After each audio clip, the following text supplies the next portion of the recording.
गौरी पुत्र गणेश भगवान की जय। श्री लक्ष्मी नारायण भगवान की जय। बोलिए श्री राधा कृष्ण भगवान की जय। श्री शिवाय नमस्तुभ्यम। प्रिय भक्तजनों, आप सभी को कार्तिक माह के शुक्ल पक्ष की देव उठनी एकादशी की हार्दिक शुभकामनाएं। भगवान श्री लक्ष्मी नारायण जी की कृपा आप और आपके समस्त परिवार पर सदा सर्वदा बनी रहे। भक्तजनों, आज कार्तिक माह के शुक्ल पक्ष की एकादशी तिथि है और इस एकादशी को देव उठनी एकादशी, देव उठनी ग्यारस और प्रबोधिनी एकादशी के नाम से जाना जाता है। सनातन धर्म में इसे सबसे बड़ी एकादशी माना जाता है। धार्मिक मान्यताओं के अनुसार इस दिन भगवान श्री हरि विष्णु राजा बलि के राज्य से चातुर्मास का विश्राम पूरा करके बैकुंठ लौटे थे। इसी के साथ इस दिन तुलसी विवाह का पर्व भी संपन्न होता है और भगवान श्री हरि विष्णु के भक्तों को पूरे 4 माह इस दिन की प्रतीक्षा रहती है। तो प्रिय भक्तजनों, आज हम इस वीडियो में देव उठनी एकादशी की बड़ी ही दुर्लभ कथा और उसके बाद एकादशी माता की कथा को सुनेंगे। इन कथाओं को पूरा सुनने से ही एकादशी का व्रत पूर्ण माना जाता है। इन कथाओं को सुनने से मनुष्यों के सभी पाप और संकट कट जाते हैं तथा समस्त मनोकामनाओं की पूर्ति होती है।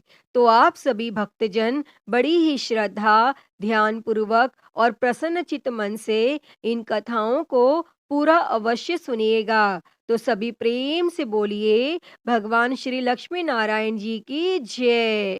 एकादशी माता की जय। एक समय अर्जुन भगवान श्री कृष्ण से कहने लगे कि हे भगवान, मैंने कार्तिक कृष्ण एकादशी अर्थात रमा एकादशी का सविस्तार वर्णन सुना। अब आप कृपया करके मुझे कार्तिक माह के शुक्ल पक्ष की एकादशी के विषय में भी बतलाइए। इस एकादशी का क्या नाम है तथा इसके व्रत का क्या विधान है, इसकी विधि क्या है, इसका व्रत करने से किस फल की प्राप्ति होती है, कृपया यह सब विधान पूर्वक कहिए। तब भगवान श्री कृष्ण जी ने अर्जुन से कहा, हे अर्जुन, तुम मेरे बड़े ही प्रिय सखा हो। हे पार्थ, अब मैं तुम्हें पापों का नाश करने वाली तथा पुण्य और मुक्ति प्रदान करने वाली प्रबोधिनी एकादशी की कथा सुनाता हूँ। श्रद्धा पूर्वक श्रवण करो। इस विषय में मैं तुम्हें नारद जी और ब्रह्मा जी के बीच हुए वार्तालाप को सुनाता हूँ। एक समय नारद जी ने ब्रह्मा जी से पूछा, हे पिता, प्रबोधिनी एकादशी के व्रत का क्या फल होता है? आप कृपया करके मुझे यह सब विधान पूर्वक बताइए। तब ब्रह्मा जी ने कहा, हे पुत्र, कार्तिक माह के शुक्ल पक्ष की प्रबोधिनी एकादशी के व्रत का फल 1 सहस्त्र अश्वमेघ तथा 100 राजसूय यज्ञ के फल के बराबर होता है। पौराणिक कथा के अनुसार एक राज्य था जहाँ के सभी निवासी एकादशी व्रत का पालन किया करते थे और पालन इतना कड़ाई से होता था कि एकादशी के दिन क्या मनुष्य और क्या पशु पक्षी किसी को भी भोजन नहीं दिया जाता था। और एक बार एक बाहरी व्यक्ति राजा के राज्य में नौकरी पाने की इच्छा से पहुंचा। तब राजा ने नौकरी देने का वचन तो दिया, लेकिन एक शर्त के साथ, और शर्त यह थी कि महीने में जो 2 एकादशी आती हैं उन दोनों दिन उसे भोजन नहीं मिलेगा। और नौकरी के चलते व्यक्ति ने राजा की बात मान ली और जब अगले महीने एकादशी आई तो राजा के कथन के अनुसार उस व्यक्ति को अन्न नहीं मिला। हालांकि उसे राजा की ओर से फलाहार की सामग्री प्रदान की गई, लेकिन उस व्यक्ति से भूख बर्दाश्त नहीं हुई और वह राजा से अन्न की मांग करने लगा और वह राजा के सामने अन्न के लिए गिड़गिड़ाने लगा तब राजा ने उस व्यक्ति को नौकरी की शर्त याद दिलाते हुए अन्न देने से मना कर दिया, मगर भूख से बेबस वह व्यक्ति अन्न की मांग करता रहा, जिसके बाद राजा ने उसे अन्न देने का आदेश जारी कर दिया। तब राजा के आदेश पर उस व्यक्ति को कच्चा आटा, चावल और दाल दिया गया और भोजन सामग्री पाकर वह व्यक्ति खुश हो गया और नदी के किनारे पहुंच गया और नदी के तट पर पहुंचते ही उसने स्नान किया और भोजन पकाने की तैयारी में जुट गया। जैसे ही भोजन तैयार हुआ, उसने भगवान श्री हरि विष्णु का स्मरण किया और उन्हें भोजन पर आमंत्रित करने लगा और उसकी प्रार्थना सुनकर भगवान विष्णु अपने चतुर्भुज स्वरूप में पीले वस्त्र धारण किए हुए प्रकट हुए और वह व्यक्ति भगवान के साथ भोजन करने लगा और भगवान विष्णु ने भी उसके साथ बड़े ही प्यार से खाना खाया और फिर वह अपने धाम को वापस लौट गए। और इसके बाद जब कार्तिक की एकादशी आई तो उस व्यक्ति ने राजा से पुनः ज्यादा मात्रा में खाना मांगा, जिसका कारण उसने यह बताया कि वह भगवान के साथ भोजन करता है और पहली एकादशी पर भोजन कम पड़ गया था। तब व्यक्ति की बात सुन राजा अचरज में पड़ गया और राजा को उस व्यक्ति की बात पर भरोसा नहीं हुआ। राजा मन ही मन सोचने लगा कि इतने सालों से वह एकादशी का व्रत कर रहा है, लेकिन भगवान ने उसे आज तक दर्शन नहीं दिए। वहीं जिसने एकादशी का कभी व्रत नहीं किया, भगवान उसके साथ भोजन करते हैं, यह कैसे हो सकता है? तब राजा के मन में अविश्वास देखकर उस व्यक्ति ने राजा को अपने साथ चलने को कहा। तब एकादशी के दिन राजा एक पेड़ के पीछे छिप गया और वह व्यक्ति हमेशा की तरह अपने नियम अनुसार स्नान करके और भोजन बनाकर भगवान को बुलाने लगा, मगर इस बार भगवान नहीं आए और व्यक्ति ने कई बार भगवान से आने की प्रार्थना की, लेकिन मानो भगवान ने उसकी हर प्रार्थना अनसुनी कर दी। जिसके बाद उस व्यक्ति ने नदी में कूदकर भगवान से अपनी जान देने की बात कही और वह व्यक्ति नदी में कूदने ही जा रहा था कि तभी भगवान श्री हरि विष्णु प्रकट हो गए और उसे रोक लिया। वे उसके साथ बैठकर भोजन करने लगे और भोजन के बाद भगवान उस व्यक्ति को बैठाकर अपने साथ अपने धाम ले गए और राजा ने यह पूरा दृश्य छुप कर देखा और तब उसे इस बात का ज्ञान हुआ कि मन की शुद्धता के साथ ही व्रत और उपवास करना चाहिए, तभी व्रत का पूर्ण फल प्राप्त होता है। और इस घटना के बाद से राजा भी पवित्र मन से व्रत और उपवास करने लगा और जीवन के अंत में उसे भी स्वर्ग की प्राप्ति हुई।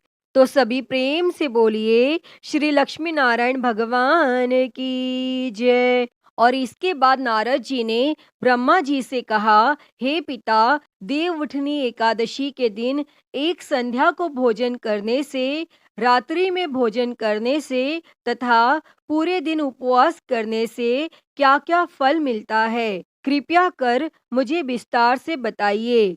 तब ब्रह्मा जी ने कहा, हे नारद, एक संध्या को भोजन करने से 2 जन्म के तथा पूरे दिन उपवास करने से 7 जन्म के सभी पाप नष्ट हो जाते हैं। जिस वस्तु का त्रिलोक में मिलना दुष्कर है, वह वस्तु भी प्रबोधिनी एकादशी के व्रत से सहज ही प्राप्त हो जाती है। प्रबोधिनी एकादशी के व्रत के प्रभाव से बड़े से बड़ा पाप भी क्षण मात्र में ही नष्ट हो जाता है। पूर्व जन्म में किए हुए अनेक बुरे कर्मों को प्रबोधिनी एकादशी का व्रत क्षण भर में नष्ट कर देता है। जो मनुष्य अपने स्वभाव अनुसार प्रबोधिनी एकादशी का विधान पूर्वक व्रत करते हैं, उन्हें पूर्ण फल प्राप्त होता है। हे पुत्र, जो मनुष्य श्रद्धापूर्वक इस दिन किंचित मात्र पुण्य करते हैं, उनका वह पुण्य पर्वत के समान अटल हो जाता है। और जो मनुष्य अपने हृदय के अंदर ही ऐसा ध्यान करते हैं कि प्रबोधिनी एकादशी का व्रत करूंगा, उनके 100 जन्म के पाप नष्ट हो जाते हैं। और जो मनुष्य देव उठनी एकादशी को रात्रि जागरण करते हैं, उनकी बीती हुई तथा आने वाली 10 पीढ़ियां विष्णु लोक में जाकर वास करती हैं और नरक में अनेक कष्टों को भोगते हुए अपने पितृ विष्णु लोक में जाकर सुख भोगते हैं। हे नारद, ब्रह्म हत्या आदि विकट पाप भी प्रबोधिनी एकादशी के दिन रात्रि को जागरण करने से नष्ट हो जाते हैं। प्रबोधिनी एकादशी को रात्रि को जागरण करने का फल अश्वमेघ आदि यज्ञों के फल से भी ज्यादा होता है। सभी तीर्थों में जाने तथा गौ, स्वर्ण, भूमि आदि के दान का फल देव उठनी एकादशी के रात्रि के जागरण के फल के बराबर होता है। हे पुत्र, इस संसार में उसी मनुष्य का जीवन सफल है जिसने प्रबोधिनी एकादशी के व्रत द्वारा अपने कुल को पवित्र किया है। संसार में जितने भी तीर्थ हैं तथा जितने भी तीर्थों की आशा की जा सकती है, वह देव उठनी एकादशी का व्रत करने वालों के घर में रहते हैं। प्राणी को सभी कर्मों को त्यागते हुए भगवान श्री हरि की प्रसन्नता के लिए कार्तिक माह की प्रबोधिनी एकादशी का व्रत अवश्य करना चाहिए। जो मनुष्य इस एकादशी व्रत को करता है, वह धनवान, योगी, तपस्वी तथा इंद्रियों को जीतने वाला होता है, क्योंकि एकादशी भगवान विष्णु की अत्यंत प्रिय है। इसके व्रत के प्रभाव से मनुष्य जन्म मरण के चक्र से मुक्त हो जाता है। इस एकादशी व्रत के प्रभाव से कायिक, वाचिक और मानसिक तीनों प्रकार के पापों का शमन हो जाता है। इस एकादशी के दिन जो मनुष्य भगवान विष्णु की प्राप्ति के लिए दान, तप, होम, यज्ञ आदि करते हैं, उन्हें अनंत पुण्य की प्राप्ति होती है। प्रबोधिनी एकादशी के दिन भगवान श्री हरि का पूजन करने के बाद यौवन और वृद्धावस्था के सभी पाप नष्ट हो जाते हैं। इस एकादशी की रात्रि को जागरण करने का फल सूर्य ग्रहण के समय स्नान करने के फल से सहस्त्र गुना ज्यादा होता है। मनुष्य अपने जन्म से लेकर जो पुण्य करता है, वह पुण्य देव उठनी एकादशी के व्रत के पुण्य के सामने व्यर्थ है। जो मनुष्य इस एकादशी का व्रत नहीं करता, उसके सभी पुण्य व्यर्थ हो जाते हैं। इसलिए हे पुत्र, तुम्हें भी विधान पूर्वक भगवान विष्णु का पूजन करना चाहिए। जो मनुष्य कार्तिक माह में धर्म परायण होकर अन्य व्यक्ति का अन्न नहीं खाते, उन्हें चांद्रायण व्रत के फल की प्राप्ति होती है। कार्तिक माह में प्रभु दान आदि से उतने प्रसन्न नहीं होते जितने कि शास्त्रों की कथा सुनने से प्रसन्न होते हैं। कार्तिक माह में जो मनुष्य प्रभु की कथा को थोड़ा बहुत पढ़ते हैं या सुनते हैं, उन्हें 100 गायों के दान के फल की प्राप्ति होती है। तब ब्रह्मा जी की बात सुनकर नारद जी बोले, हे पिता, अब आप इस एकादशी के व्रत का विधान कहिए और कैसा व्रत करने से किस पुण्य की प्राप्ति होती है, कृपया करके यह भी समझाइए। तब नारद की बात सुन ब्रह्मा जी बोले, हे पुत्र, इस एकादशी के दिन मनुष्य को ब्रह्म मुहूर्त में उठ जाना चाहिए और स्नान आदि से निवृत्त होकर व्रत का संकल्प करना चाहिए।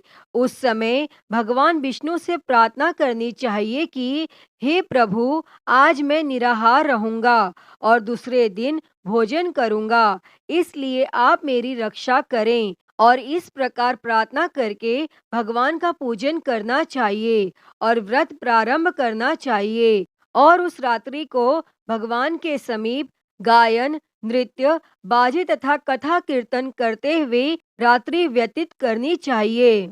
प्रबोधिनी एकादशी के दिन बहुत से पुष्प, धूप आदि से भगवान की आराधना करनी चाहिए। शंख के जल से भगवान को अर्घ्य देना चाहिए। इसका फल तीर्थ दान आदि से करोड़ गुना अधिक होता है। जो मनुष्य अगस्त पुष्प से भगवान का पूजन करते हैं, उनके सामने इंद्र भी हाथ जोड़ते हैं। कार्तिक माह में जो बिल्व पत्र से भगवान का पूजन करते हैं, उन्हें अंत में मुक्ति मिलती है। कार्तिक माह में जो मनुष्य तुलसी जी से भगवान का पूजन करता है, उसके 10,000 जन्मों के सभी पाप नष्ट हो जाते हैं। और जो मनुष्य इस माह में श्री तुलसी जी के दर्शन करते हैं या उनका स्पर्श करते हैं या ध्यान करते हैं, यौम कीर्तन करते हैं या तुलसी का पौधा लगाते हैं अथवा तुलसी की सेवा करते हैं, वे 1000 कोटि युग तक भगवान विष्णु के लोक में वास करते हैं। जो मनुष्य तुलसी का पौधा लगाते हैं, उनके कुल में जो पैदा होता है, वे प्रलय के अंत तक विष्णु लोक में रहते हैं। जो मनुष्य भगवान का कदम्ब पुष्प से पूजन करते हैं, वह यमराज के कष्टों को नहीं पाते। सभी कामनाओं को पूरा करने वाले भगवान विष्णु कदम्ब पुष्प को देखकर अत्यंत प्रसन्न होते हैं। यदि उनका कदम्ब पुष्प से पूजन किया जाए तो इससे उत्तम बात और कोई नहीं है। जो गुलाब के पुष्प से भगवान का पूजन करते हैं, उन्हें निश्चित ही मुक्ति प्राप्ति होती है। जो मनुष्य बकुल और अशोक के पुष्पों से भगवान का पूजन करते हैं, वे अनंत काल तक शोक से रहित रहते हैं। जो मनुष्य भगवान विष्णु का सफेद और लाल कनेर के फूलों से पूजन करते हैं, उन पर भगवान अत्यंत प्रसन्न होते हैं। और जो मनुष्य श्री हरि का दुर्वा दल से पूजन करते हैं, वे पूजा के फल से 100 गुना ज्यादा फल पाते हैं। और जो भगवान का शमी पत्र से पूजन करते हैं, वे भयानक यमराज के मार्ग को सुगमता से पार कर जाते हैं। जो मनुष्य चंपक पुष्प से भगवान विष्णु का पूजन करते हैं, वे जीवन मृत्यु के चक्र से मुक्त हो जाते हैं। जो मनुष्य स्वर्ण का बना हुआ केतकी पुष्प भगवान को अर्पित करते हैं, उनके करोड़ों जन्म के पाप नष्ट हो जाते हैं। और जो मनुष्य पीले और रक्त वर्ण कमल के सुगंधित पुष्पों से भगवान का पूजन करते हैं, उन्हें श्वेत दीप में स्थान मिलता है। और इस प्रकार रात्रि में भगवान का पूजन करके प्रातःकाल शुद्ध जल की नदी में स्नान करना चाहिए। स्नान करने के उपरांत भगवान की स्तुति करते हुए घर आकर भगवान का पूजन करना चाहिए। इसके बाद ब्राह्मणों को भोजन कराना चाहिए और दान दक्षिणा देकर आदर सहित उन्हें प्रसन्नता पूर्वक विदा करना चाहिए। इसके बाद गुरु की पूजा करनी चाहिए और ब्राह्मणों को दक्षिणा देकर नियम को छोड़ना चाहिए। जो मनुष्य रात्रि स्नान करते हैं, उन्हें दही और शहद दान करना चाहिए। जो मनुष्य फल की आशा करते हैं, उन्हें फल दान करना चाहिए। तेल की जगह घी और घी की जगह दूध, अन्नों में चावल दान करना चाहिए। जो मनुष्य व्रत में भूमि पर शयन करते हैं, उन्हें सब वस्तुओं सहित सैया दान करना चाहिए। जो मौन धारण करते हैं, उन्हें स्वर्ण सहित तिल का दान करना चाहिए। जो मनुष्य कार्तिक माह में खड़ाऊ धारण नहीं करते, उन्हें खड़ाऊ का दान करना चाहिए। जो इस माह में नमक त्यागते हैं, उन्हें शक्कर दान करनी चाहिए। जो मनुष्य नित्य देव मंदिरों में दीपक जलाते हैं, उन्हें स्वर्ण या तांबे के दीपक को घी तथा बत्ती सहित दान करना चाहिए। जो मनुष्य चातुर्मास व्रत में किसी वस्तु को त्याग देते हैं, उन्हें उस दिन से उस वस्तु को पुनः ग्रहण करना चाहिए। जो मनुष्य देव उठनी एकादशी के दिन विधान पूर्वक व्रत करते हैं, उन्हें अनंत सुख की प्राप्ति होती है और अंत में स्वर्ग को जाते हैं। और जो मनुष्य चातुर्मास व्रत को बिना किसी बाधा के पूर्ण कर लेते हैं, उन्हें दोबारा जन्म नहीं लेना पड़ता।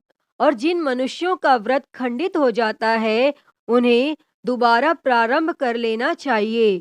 जो मनुष्य इस एकादशी के महात्म्य को सुनते वो पढ़ते हैं, उन्हें अश्वमेघ यज्ञ के फल की प्राप्ति होती है। अतः हे श्री लक्ष्मी नारायण भगवान जी, इस देव उठनी एकादशी की पवित्र कथा और महात्म्य को कहने, सुनने और हुंकारा भरने वालों पर सदैव अपनी कृपा बनाए रखना। तो सभी प्रेम से बोलिए श्री लक्ष्मी नारायण भगवान की जय।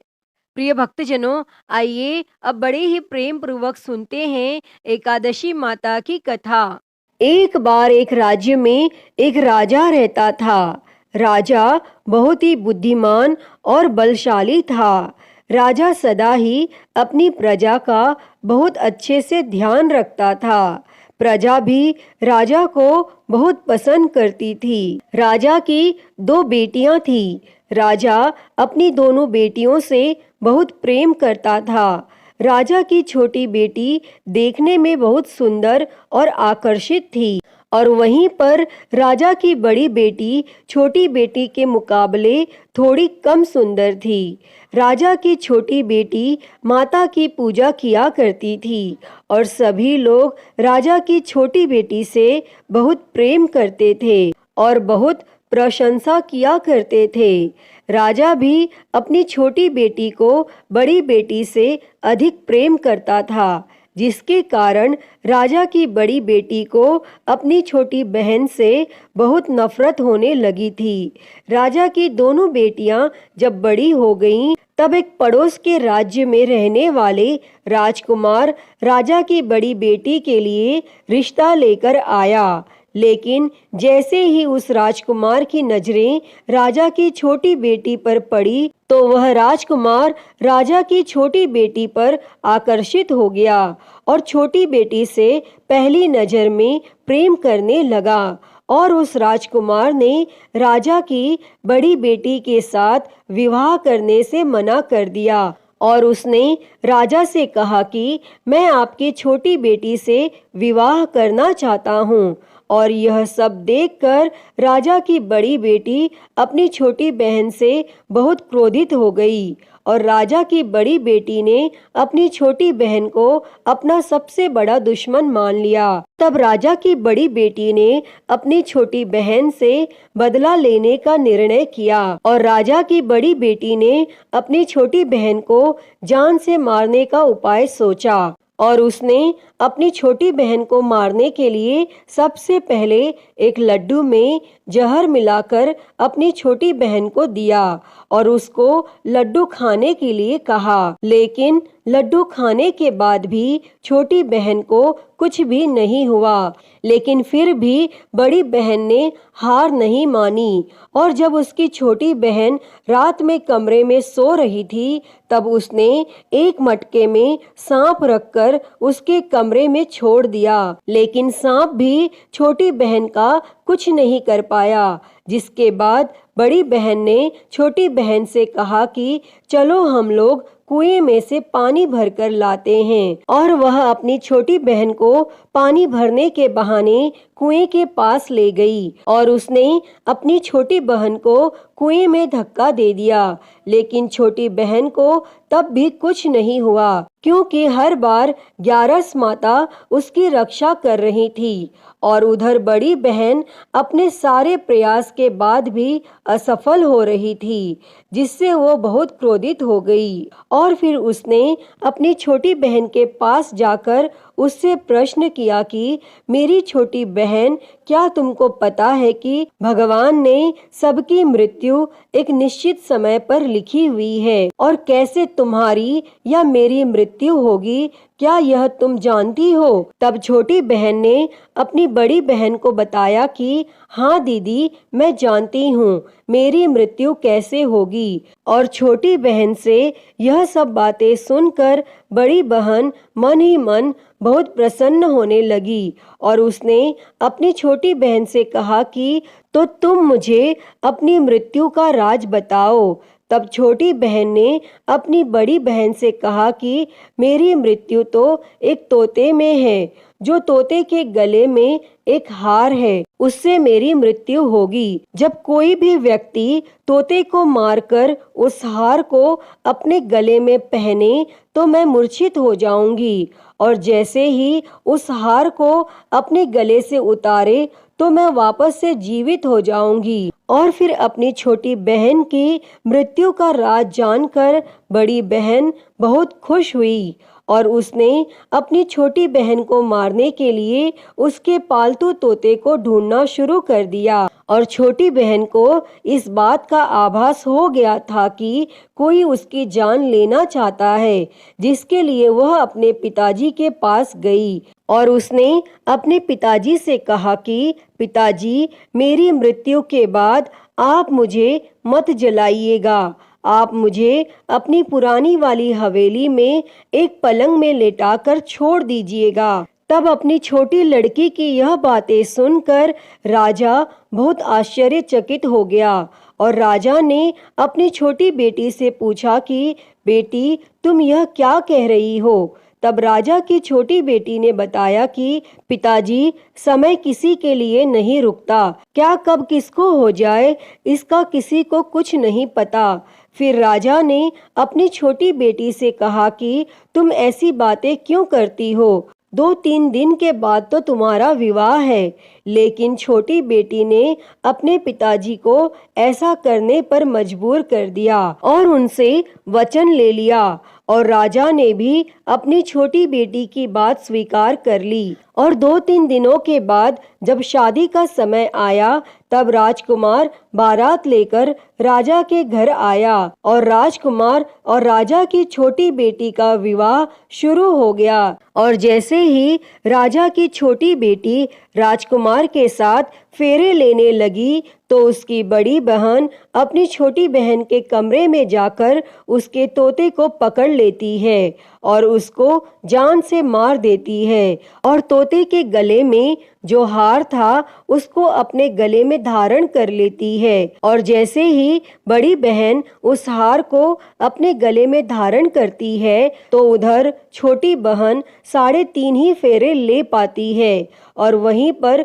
बेहोश होकर गिर जाती है। जिसके बाद राजा ने बड़े बड़े हकीमों को बुलाया और अपनी छोटी बेटी का इलाज करने के लिए कहा। और राजा की बात सुनकर जब वैद्य ने छोटी बेटी को देखा, तो राजा को बताया कि आपकी छोटी बेटी ना तो जीवित है और ना मरी हुई, ऐसा मैं पहली बार देख रहा हूँ। तब राजा ने वैद्य और हकीम को यह बात बाहर बताने से मना कर दिया और उनको कहा कि अगर तुमने यह बात किसी को बाहर बताई तो हम तुमको फांसी दे देंगे। और राजा ने अपनी छोटी बेटी को पुराने महल में जाकर एक पलंग में लेटा दिया और वहां पर कुछ सैनिकों को तैनात कर दिया। इसके बाद राजा वापस अपने महल पर आ गया और राजा की बड़ी बेटी अपने पिताजी के पास आई और कहने लगी कि पिताजी,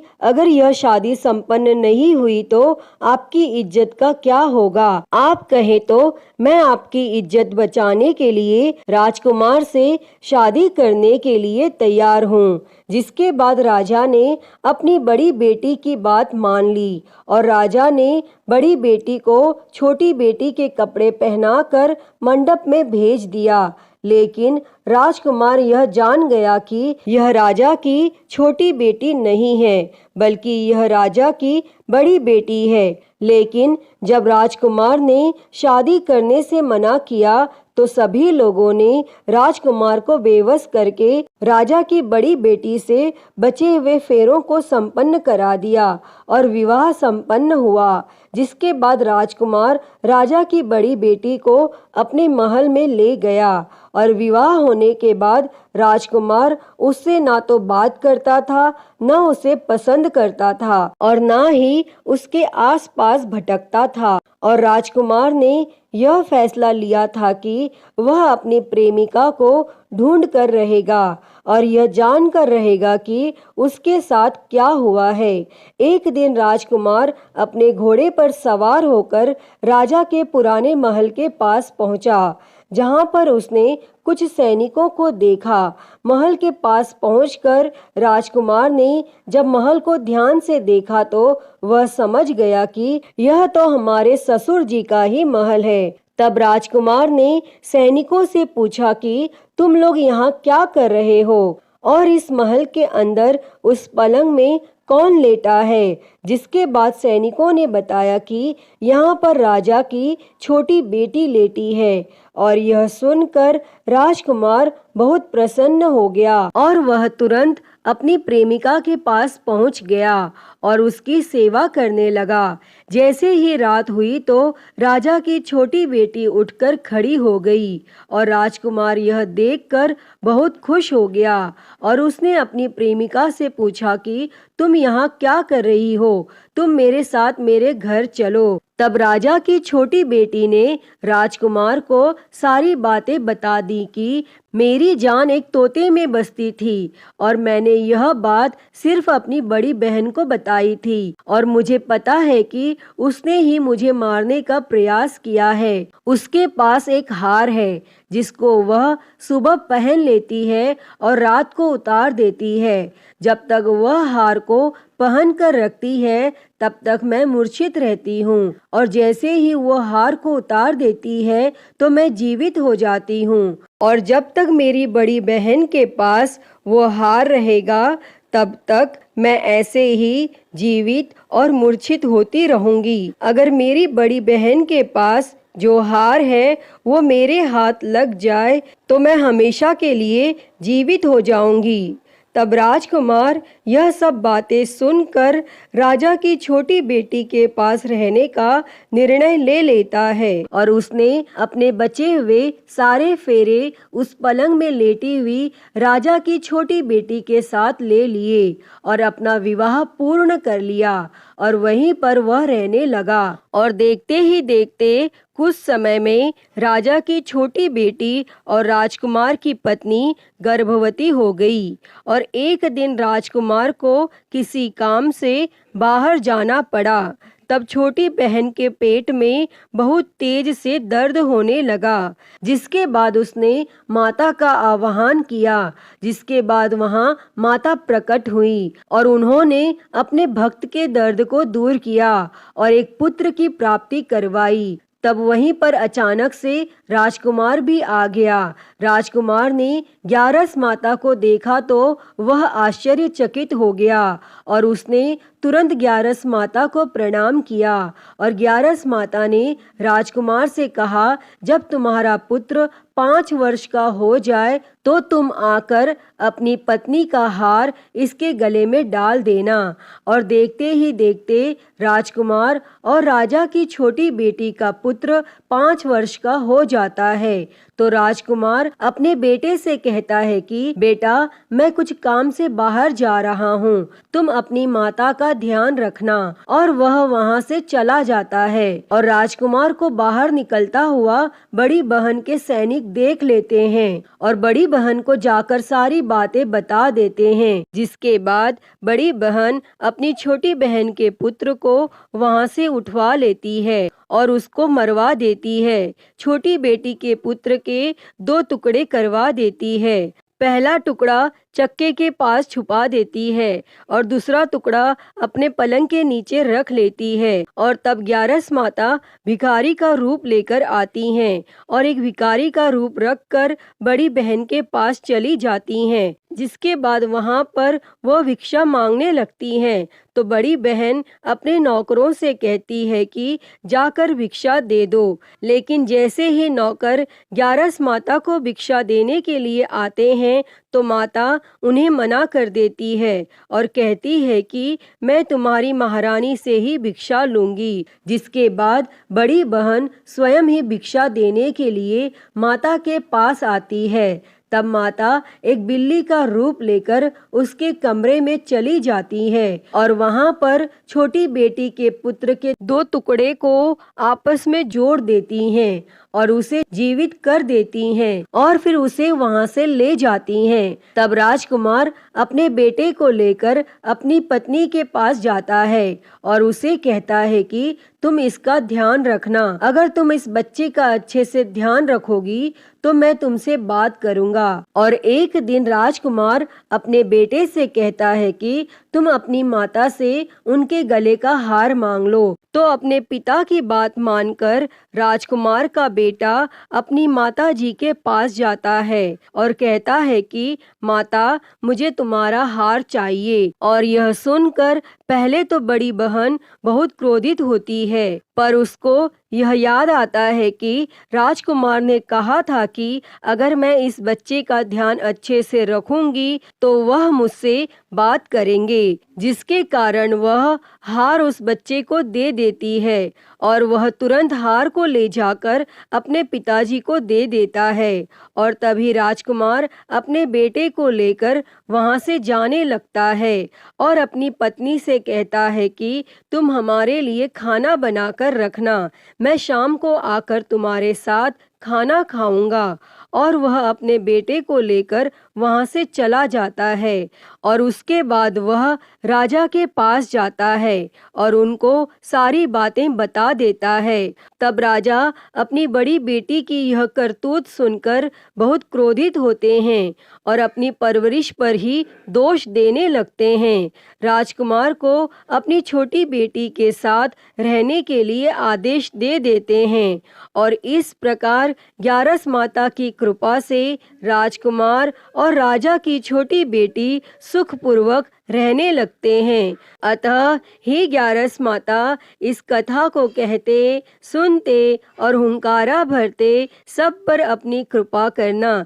सभी के जीवन से दुखों को दूर कर सभी के जीवन में सुख और समृद्धि देना। तो सभी प्रेम से बोलिए एकादशी माता की जय, श्री लक्ष्मी नारायण भगवान की जय, श्री उमापति महादेव की जय। प्रिय भक्तजनों, तो मैं उम्मीद करती हूँ कि आपको आज की यह कथा पसंद आई होगी और अगर वीडियो अच्छी लगी हो तो इसे लाइक करें, ज़्यादा से ज़्यादा शेयर करें और कमेंट बॉक्स में ग्यारस माता की जय लिखना ना भूलें और हरिहर भक्ति चैनल को सब्सक्राइब कर नोटिफिकेशन बेल को ज़रूर ऑन कर लें। हर हर महादेव। धन्यवाद।